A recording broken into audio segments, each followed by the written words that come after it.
president invited me and my folks to go down to the White House and talk about our work in this area, and a lot of other people came, and we've been working on this. Now, let me just give you some numbers. Every $1 billion you spend retrofitting buildings creates 7,000 jobs. Every $1 billion you spend on windmills, if you make the windmills where you put them up, is $3,300. Solar, $1,900. Nuclear, $1,000. Coal, $890. This is not close.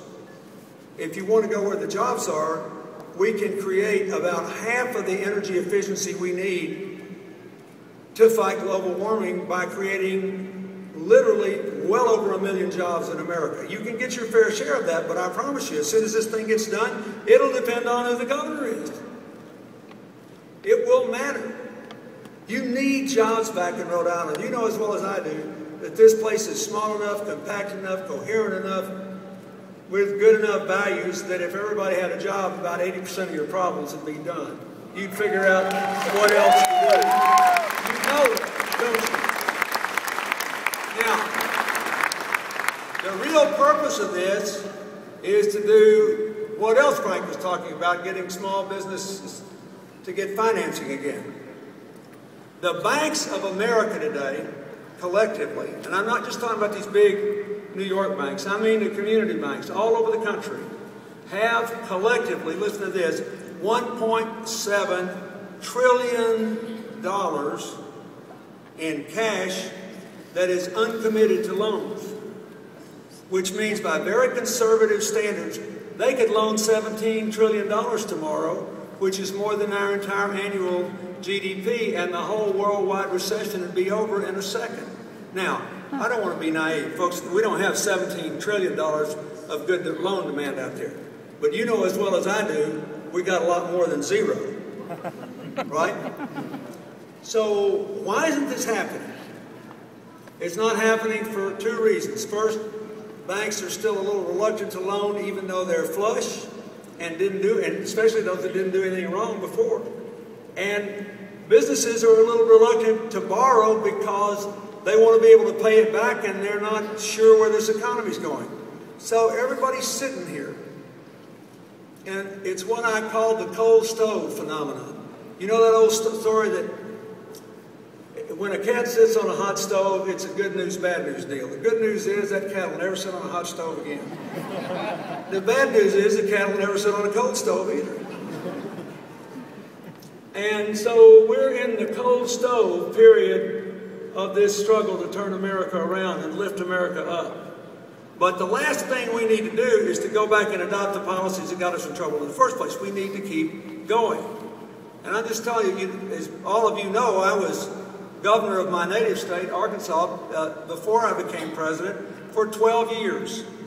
And it was one of the most rewarding periods of my life. I loved it. But I can tell you, when I ran for president, one of the reasons I was able to get elected is my state led the country in job growth in 1992. But before that, and the whole time I was governor, we only had 1 month when our unemployment rate was below the national average, because we had to literally reorganize the entire economy. You don't have to do that much. You're geographically compact.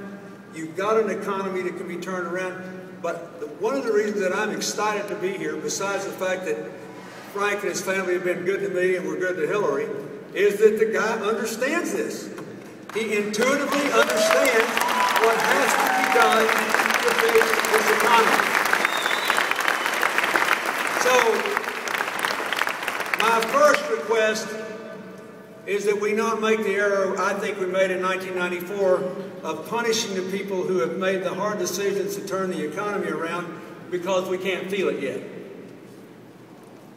I never forget on election night in '96, and everybody was so happy. They said, "You're the first Democrat to get reelected since Franklin Roosevelt. You should be so proud." I said, "Yeah, but I'm really sad because 2 years ago, a lot of the people that made this night possible were defeated at the polls because the voters couldn't feel the consequences of what they did. Tonight, they're being reelected, and it's too late for them." We don't want to do that. We want to keep going in the right direction. And the second thing is, elect this man governor. You have got to have a good governor. I don't care how good a job the president does. I don't care what the impact of the congressional legislation is. If you really want to maximize how quick this economy can come back, you've got to have the right governor. You have to have the right governor. So,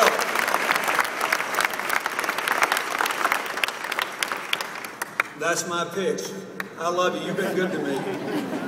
Every year, I was joking with Mark Weiner today about it was always the only question in every election I ever ran was whether Rhode Island would be my best, second best, or third best state, including my native state, and your native Massachusetts. That's the only question I ever had.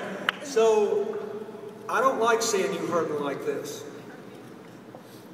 But you're together. This is a real community, this state. You're small enough to think alike, to work through this, and to turn this thing around in a hurry. But you got to have the right governor, and he's the man standing behind you. Thank you.